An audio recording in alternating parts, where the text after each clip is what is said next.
छगन भुजबळ यांना राज्यसभेची उमेदवारी मिळण्याची शक्यता, तर समीर भुजबळ यांना मंत्रिपदाची लॉटरी लागण्याची शक्यता. मुख्यमंत्री फडणवीसांच्या भेटीनंतर राष्ट्रवादीच्या नेत्यांची खलबतं.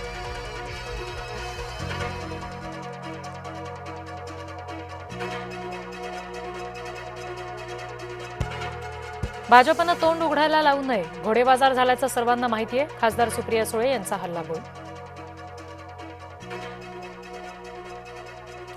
निवडणूक प्रक्रियेमध्ये बदल झाले पाहिजेत, मुख्यमंत्री देवेंद्र फडणवीस यांचं मोठं वक्तव्य. माणसं पैशांपेक्षा प्रेमानेच जिंकता येतात, सुप्रिया सुळे यांना फडणवीसांनी सुनावलं. मुंबई मनपातील टेंडरवरून वादाची ठिणगी, मनमानी करणाऱ्या अधिकाऱ्यांना जागा दाखवू, मुंबई भाजप अध्यक्ष अमित साटम यांचा इशारा.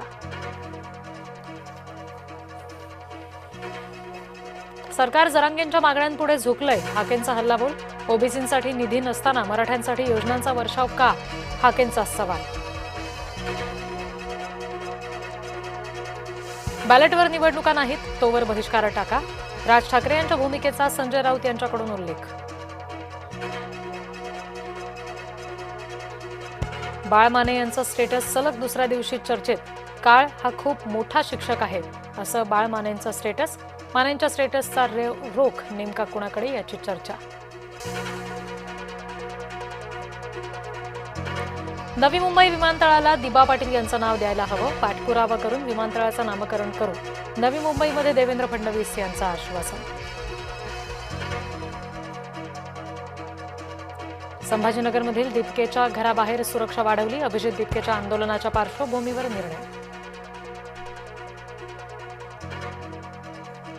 ठाकरेंच्या सेनेचे वैभव नाईक पुन्हा एसीबीच्या रडारवर, बेहिशेबी मालमत्तेवरून पुन्हा एसीबीचं पत्र, रत्नागिरी एसीबीकडून कणकवली नगरपंचायतीला पत्र.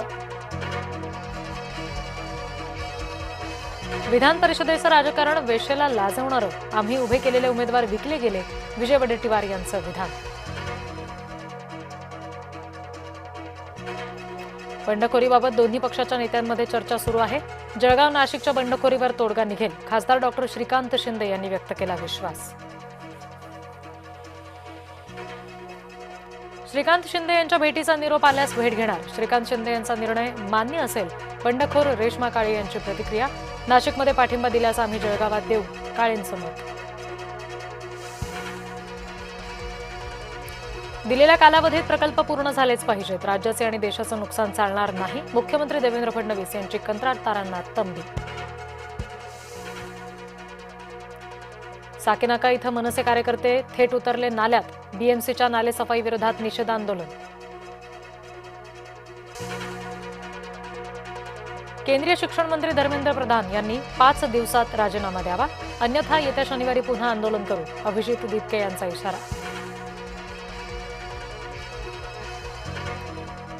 मुंबईच्या केईएम रुग्णालयातील सर्व एमआरआय मशीन बंदच, एमआरआयसाठी रुग्णांना थेट पुढच्या 2 महिन्यांची तारीख. सगळ्यात श्रीमंत महानगरपालिकेच्या रुग्णालयांची बिकट अवस्था. नाफेड एनसीसीएफ कडून थेट बाजार समित्यांमधून खरेदी, सोमवारपासून बाजार समित्यांमध्ये खरेदी प्रक्रिया सुरू होणार. कांद्याला प्रति क्विंटल 1580 रुपये दर. सोनं आणि चांदीच्या दरामध्ये घसरण, सोनं प्रतितोळा 3000 रुपयांनी घसरलं, सोनं प्रतितोळा 1,57,000 रुपयांवर. विदर्भात पुढील 5 ते 7 दिवसात पावसाची शक्यता, बहुतांश जिल्ह्यामध्ये मेघगर्जनेसह हलका पाऊस पडणार, हवामान विभागाचा अंदाज.